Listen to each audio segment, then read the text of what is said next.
Hey, Flimsy! Flimsy! Chandler, this is no time to be walking about outside. You'll catch something. The only thing I want to catch is the killer. You sure the poor fellow is dead? The killer? I mean Rick. Flimsy and me stretched him on at the table down in the wine cellar. He's still there, but Dad don't walk. I fear Miss Maple's little charade has taken a nasty turn. Never saw a murder that wasn't nasty. Nasty murders are my business. You used to crime in the streets. The streets are my beat. Fancy dumps like Ravenswood Manor are a bit too rich for my blood. Am I intruding? No, my dear. Do join us. Don't stand. Did you get any sleep? Dropped off the minute my head hit the pillow. Grief does that. Chandler, you're all wet. The dog's almost gone. The storm's torn up the pile. If the cook and the helper get here, my name ain't Chandler Marlowe. But your name isn't Chandler Marlowe. I mean, really. You're a stickler for details, Padre. I suppose you're wondering why I've taken Rick's demise so lightly. You ain't exactly use up a box of Kleenex with the waterworks. Truth of the matter is, Rick and I have been estranged for some time. Would you like to hear about it? Not really, my dear. Domestic troubles are way beyond my comprehension. Cloth and all that. Personal things should be kept personal. I ought to know. I've looked through enough keyholes. If you insist, Rick was interested in another woman. Or perhaps another woman was interested in him. Do you know the creature? Rick or the other woman? The other woman. I suppose. I had a private investigator investigate her. What did they find? She's fascinating, but unscrupulous. Her name is Mabel Dupre. What is it now? What do you mean? You said her name was Mabel Dupre. What does she call herself now? That's a stupid question, Chandler. What's your stupid answer? A leopard doesn't change its spots. I imagine her name is still Mabel Dupre. What did the private investigator come up with? She moves around, never stays long in one place. They did find one thing of interest, though. She had a violent temper. Sounds like my kind of woman. Well, I could well understand the attraction. Able to prey the flame, or Carlyle the moth. Only he got burned bad.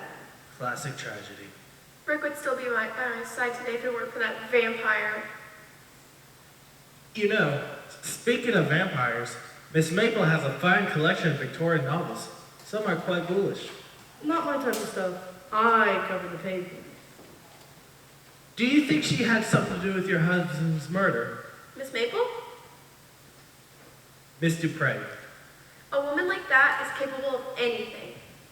You're positive you've never crossed paths? Never set eyes on her. I did hear her voice once, though. When? And where? In my contemporary Manhattan apartment, weeks ago, before my invitation arrived. The phone rang. I answered. It was a person-to-person phone call for Rick Carlisle from Mabel Dupre. What did she say? She said, "Hello?" What did you say? I said, "If you knew what's best for you, you'd never try to call here again, or else." Or else what? I'd rather not say. This is all so distressing. Fun and games are one thing, murder is quite another. Amen, sister. Murder ain't no parlor game. Chandler, you're all wet. I've been outside. Obviously. What am I going to do? No telephone anywhere in the house? None. No wireless assistance band either. It's a cinch. No boat is gonna get here until morning. What about poor Rick? He ain't going nowhere. I thought you were gonna give me a hand outside. For all we know, the killer's prowling around looking for another target. You mean he may strike again? He or she. The female is a deadly species. Chandler, you're all... Don't say it or else I'll give you a knuckle sandwich. Your sort would resort to brute force. It's been the secret of my success. If brute force were all, I would not fear the scorpion. There you go talking about bugs again. Miss Moto, have you discovered anything that might shed light on this terrible affair at Ravenswood Manor? Fan. What?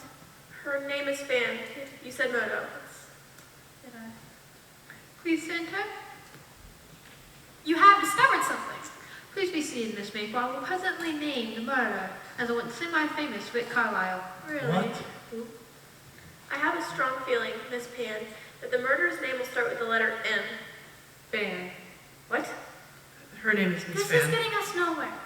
I do hope the suspense will last.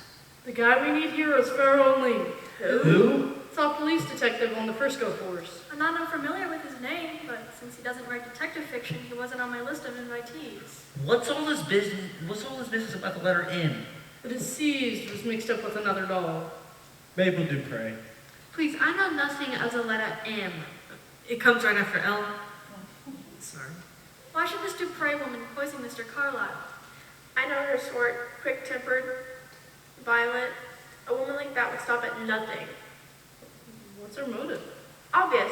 Rip preferred me and told her so. She vowed vengeance. Proof? No proof. Woman's intuition. Intuition ain't no substitute for logic. We must get the train back on track. The clue is in the recording. The killer knew each of us intimately. If you're meaning the accusations, I have no idea what the poor fellow was talking about. I'm only here because I was invited. The killer hates Detective Michigas, as shall now name the murderer.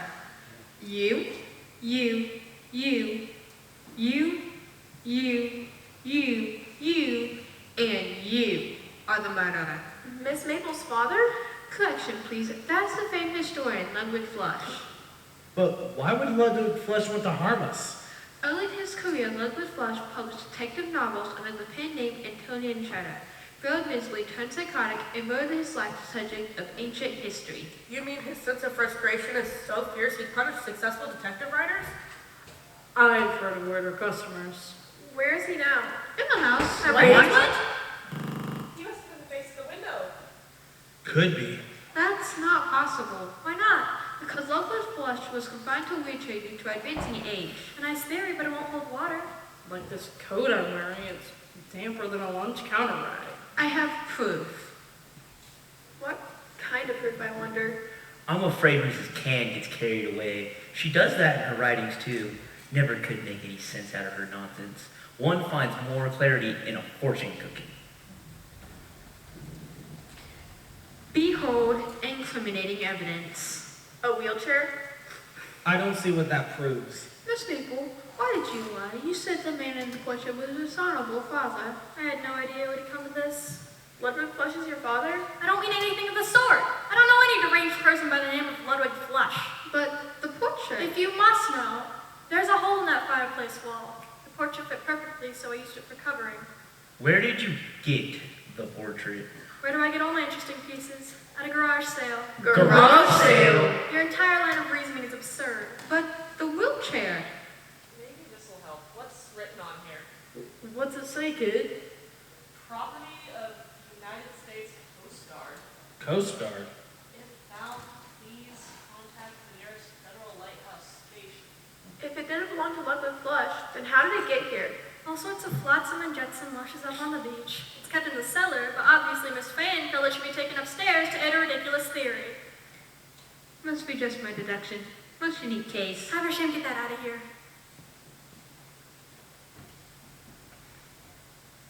I'm afraid one of the upstairs windows might blow open. It could do damage to the very expensive carpet. Expensive. Could pick up a Louis Fan paperback for 2 bits. I meant the carpet. It's rare. So are you. Go along, go along. Take your hat box with you. You're always leaving it about. Yes, ma'am.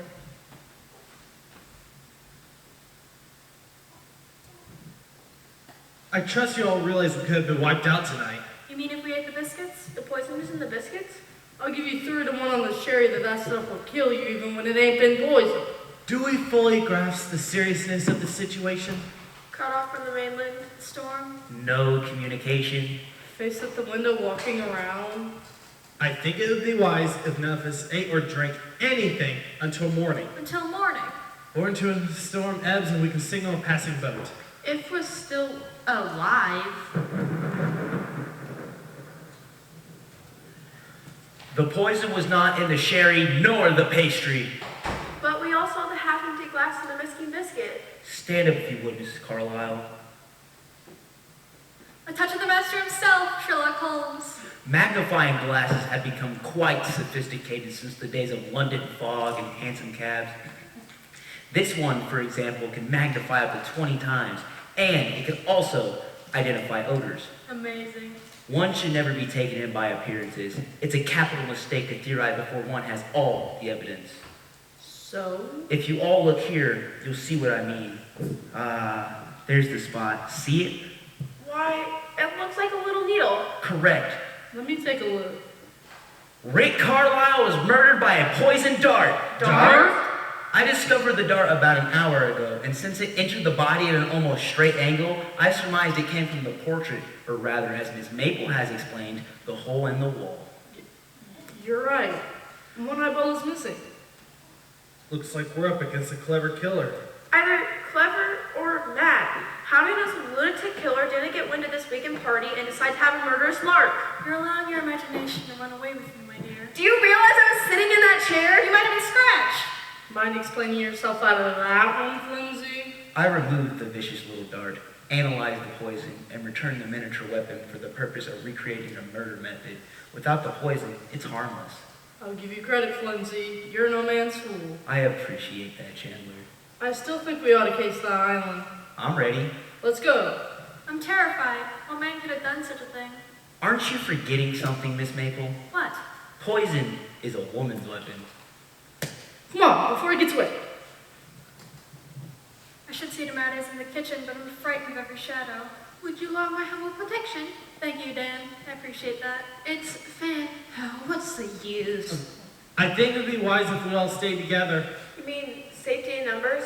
Precisely. How is that going to protect us from flying darts coated in poison? Still, we must admit that the killer is clever and full of imagination. No pistol shots for this chap. So you're saying the killer could be male? A rogue male, perhaps. Time will tell. So you could be the killer?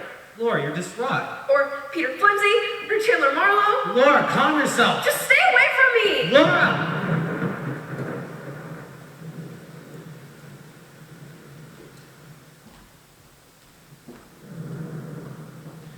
There must be a button or lever somewhere. I thought I heard you talking to someone, Mrs. Carlisle. I do that when I'm nervous. Would you like a sedative? You must be exhausted. No thanks. At least when I'm awake, I know I'm alive. Poor Miss Maple, she was so counting on a fun weekend. It's a raging success, at least if you have a macabre sense of humor. I want to confide in someone. What about Haversham, imprisoned because of some unpleasantness with a hatchet. Haversham? Hatchet? I recall the case. Be on guard. Thank you. Rita, don't forget your hat box. What's that? There's a helicopter overhead. A helicopter? Undoubtedly a police helicopter. We're saved! Saved! You want to get a look at this? It's over the house. I can see the lights through the rain and fog. Is it the police? I don't know. They put a ladder down. I saw it swinging in the glow. Ladder? They're dropping someone down in this weather? That would be insane. Would be full high enough to send to the house of murder. Charity Hayes. That's who. Charity, you remember me? Chandler Marlowe. We met at Mardi Gras in New Orleans. I knew your face anyway. Charity Hayes is the ordinary face in the crowd. I don't understand. A helicopter? I missed the boat. This might be ungracious of me, but I could do with a hot bath. I'll prepare one. I'm your hostess, my dear. And this is Peter Flimsy, and this is Louis Fan. Could we hold the introductions till after I've had my bath? Whatever you say, Charity. Come along, I'll show you to your room. How delightful you've arrived. You have up to your reputation. Don't suppose I can glass of sherry and a biscuit? What a girl. A package of dynamite. Remarkable young woman. Exceptional. What's the matter with you, Laura? That voice. I know it anywhere. Mabel Dupre.